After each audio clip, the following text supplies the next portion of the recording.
Assalamualaikum warahmatullahi wabarakatuh. Halo teman-teman. Jadi di sini saya akan mengerjakan kasus dari evidence based nursing langkah 1 sampai dengan langkah 3. Nama saya adalah Livia Anggita Rahayu dengan NIM 2631917. Lalu untuk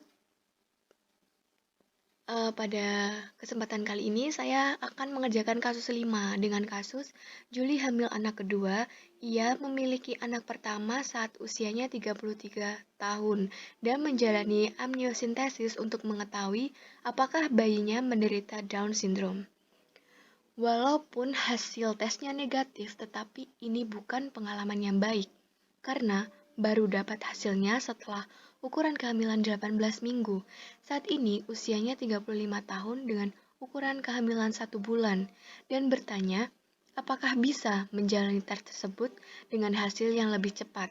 Rumah sakit setempat menawarkan serum biokimia ditambah dengan nuchal translucency ultrasound screening sebagai tes screening pertama untuk Down syndrome. Anda bertanya-tanya, apakah kombinasi tes tersebut dapat diandalkan seperti amniosintesis konvensional? Jadi, untuk jenis pertanyaan dari kasus tersebut yaitu diagnosis. Dan untuk PICO dari kasus tersebut dengan P, semua ibu hamil, I. Amniosintesis konvensional, C. Serum biokimia ditambah dengan nuchal translucency, dengan O. Bayi penderita Down syndrome. Dan apa sih pertanyaan klinisnya? Jadi pertanyaan klinis dari kasus tersebut yaitu apakah pada semua ibu hamil dengan penggunaan tes amniosintesis konvensional dibandingkan dengan serum biokimia ditambah dengan nuchal translucency ultrasound screening dapat mendeteksi lebih cepat untuk mengetahui Down syndrome. Lalu yang selanjutnya kita masuk ke hukum boolean. Jadi, hukum boolean untuk kasus yang telah saya jabarkan tadi dengan pertanyaan populasi, istilah pertanyaan para atau semua ibu hamil dengan sinonim gravida, English gravida, dan intervensi dengan istilah pertanyaan amniosintesis konvensional dengan sinonim amniosintesis konvensional dan English konvensional amniosintesis. Lalu yang selanjutnya ada comparison dengan istilah pertanyaan serum biokimia ditambah dengan nuchal translucency ultrasound screening dengan sinonim serum biokimia ditambah dengan nuchal translucency ultrasound screening dengan English biochemical serum or translucency ultrasound screening. Dan yang terakhir ada outcome dengan istilah pertanyaan Down syndrome dan sinonim Trimosy 21 dengan English Trimosy 21. Lalu, step selanjutnya yaitu kita masuk ke kata kunci. Yang pertama, itu ada gravida and amniosintesis konvensional. Yang kedua ada gravida and mongolism. Dan yang ketiga ada mongolism and amniosintesis konvensional. Lalu yang terakhir ada serum biochemical nuchal translucency dan nuchal translucency and amniosintesis konvensional. Jadi, menghasilkan kata kunci ini. Jadi dari ini kita susun dibentuk seperti ini untuk menghasilkan kata kunci ini. Nah, apa sih gunanya kata kunci ini? Jadi, kata kunci ini yang nantinya akan kita gunakan untuk mencari jurnal ataupun artikel di PubMed ataupun Cochrane Library. Jadi, kita tinggal masukin kata kunci ini ke PubMed. Dan saya menemukan jurnal ini, a prospective clinical trial to compare the performance of dried blood spot prenatal screening for Down syndrome with conventional non-invasive testing technology. Jadi, kata kunci tadi kita masukin ke sini lalu di search dan menghasilkan ini. kita pilih yang paling baik di antara semua jurnal. Lalu diklik dan jangan lupa untuk di-download. Setelah itu kita masuk ke langkah ketiga dengan step yang pertama dengan pertanyaan, apakah Pico dalam penelitian tersebut dan apakah Pico mirip dengan Pico kasus? Pico kasus yang sudah saya jabarkan tadi di awal dengan P. Semua ibu hamil, I. Amniosintesis konvensional, C. Serum biokimia dan nasal translucency, dengan O. Down syndrome. Sedangkan Pico artikel ataupun jurnal yang didapat dari PubMed tadi di sini itu kita bisa baca dulu untuk menghasilkan Pico. Dan Pico tersebut kita cantumkan di step yang pertama langkah 3. Dengan P, 1837 wanita hamil pada trimester kedua di rumah sakit Pinggu, Beijing di distrik Pinggu.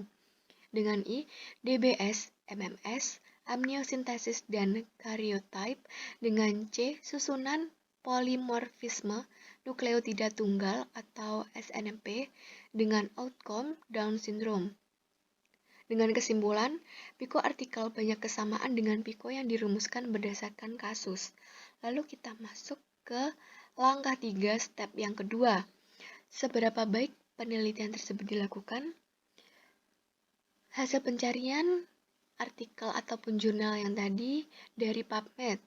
Dan lagi-lagi saya sebutkan dengan judul artikel A Prospective Clinical Trial to Compare the Performance of Dried Blood Spot Prenatal Screening for Down Syndrome with Conventional Non-Invasive Testing Technology.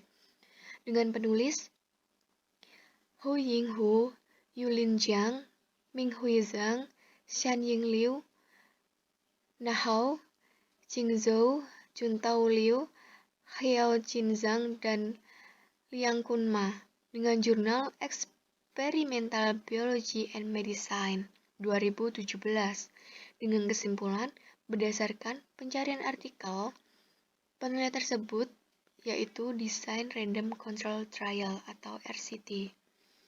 Dan kita masuk ke step yang ketiga, langkah 3 dengan pertanyaan apakah makna dari hasil penelitian tersebut dan apakah hasilnya karena faktor kebetulan? Untuk ini, yang atas ini sama. Dan apa sih pembeda dari step yang kedua ataupun step ketiga dari langkah 3 ini? Yang membedakan pada step yang ketiga ini, kita cantumkan kesimpulan pengarang pada jurnal yang tadi. Jadi, kesimpulan pengarang pada bagian conclusion ditemukan jawaban. Our study by embracing a before and after two-trial strategy demonstrates that fetal cfDNA applied as a secondary screening tool after primary blood protein test can significantly reduce false positive rate close to none while distinguish all true positive. Thus, by considering the ratio of its cost efficiency, we recommend that fetal cfDNA analysis to be utilized as a secondary screening tool at top of the primary blood protein screening to further minimize the capacity of undesirable invasive diagnostic operation, which still carry of risks of abortion even in the most advanced prenatal clinic in development country. Dengan terjemahan bahasa Indonesianya, yaitu penelitian kami dengan menerapkan strategi 2 tingkat sebelum dan sesudah menunjukkan bahwa cfDNA janin yang diterapkan sebagai bahan sekunder alat screening setelah tes protein darah primer dapat secara signifikan mengurangi tingkat positif palsu, hampir tidak ada sekaligus membedakan semua positif yang sebenarnya.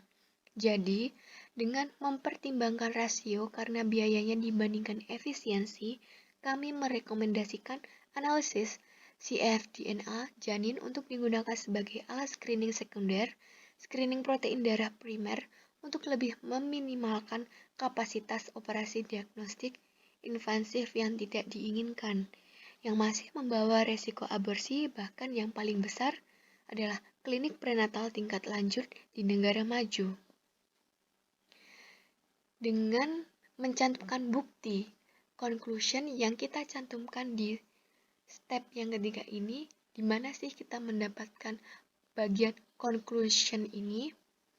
Nah, kita bisa ngekat bagian conclusionnya di nih. Terus kita tandain anak panah biar lebih jelas lagi bahwa di sini bagian conclusion yang kita cantumkan pada artikel pada step yang ketiga.